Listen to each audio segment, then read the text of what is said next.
আছে আছে ফটো তুলছে, তোমার চাপ নেই। এসবি লাইফস্টাইল রাজু মোনা আমাদের সামনে উপস্থিত হচ্ছে। রাজু মোনার জন্য একবার জোরে হাততালি হবে। সন্দীপ বিশ্বাসকে দাও, সন্দীপ বিশ্বাসকে পুরস্কার তুলে দিচ্ছে সেলিম।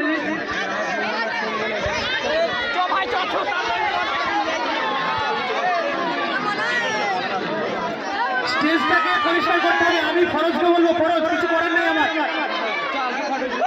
রাজু মোনার জন্য একবার জোরে হাততালি হবে।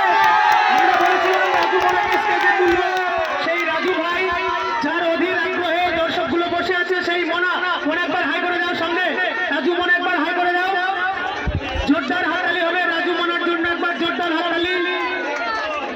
আমরা বারবার ঘোষণা করেছিলাম যে রাজু মোনাকে আমরা স্টেজে তুলবো। ভালো আছে তো ভাই? আচ্ছা, একটুখানি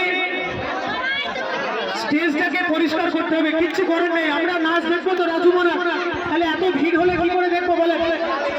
ক্রিয়েটরদের উদ্দেশ্যে বলছি, আপনারা স্টেজটাকে পরিষ্কার করুন। ফরজ ভাই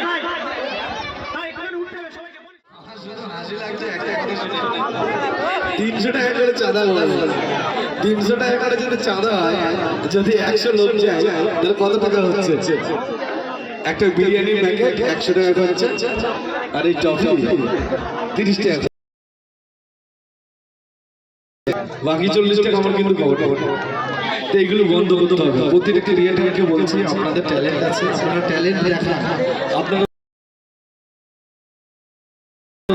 লোকের কথা শুনছেন, আজকে এটা বলছে, আজকে ওটা বলছে, আজকে এটা ভাই আমাকেও বলেছিল একদিন এই তো তারা কিছু হবে দেখা এই কি ভিডিও বানাচ্ছে, এই ভিডিওটা কি ভিডিও, ঠিক আছে। তো কষ্ট করলে, কষ্ট করুন, অবশ্যই মেহনত মিলবে। কষ্ট করতে হবে। হয়তো লোকে অপমান করছে, আলোচনা দিচ্ছে, অনেক কিছু অপবাদ দিচ্ছে, এ কি ভিডিও বানাচ্ছে, এই ওই মেয়েটা নেচে বেড়াচ্ছে, এই ছেলেটা নেচে বেড়াচ্ছে, এই ছেলেটা নেচে বেড়াচ্ছে, ওখানে নেচে বেড়াচ্ছে। আর বেড়াক না ভাই, সে তার লক্ষ্যে পৌঁছাবে।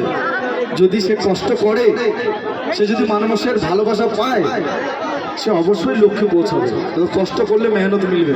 তো চলো আমরা গানটা শুরু করি। গানটা শোনার পরে তারপর আমরা ডান্স দেখবো। আর সবাই মিলে সবাই মিলে যাবো। আমি কিন্তু লাস্টের দিকে এসেছি, প্রায় লোক বাড়ি চলে গেছে। ঠিক আছে, চলো চলো।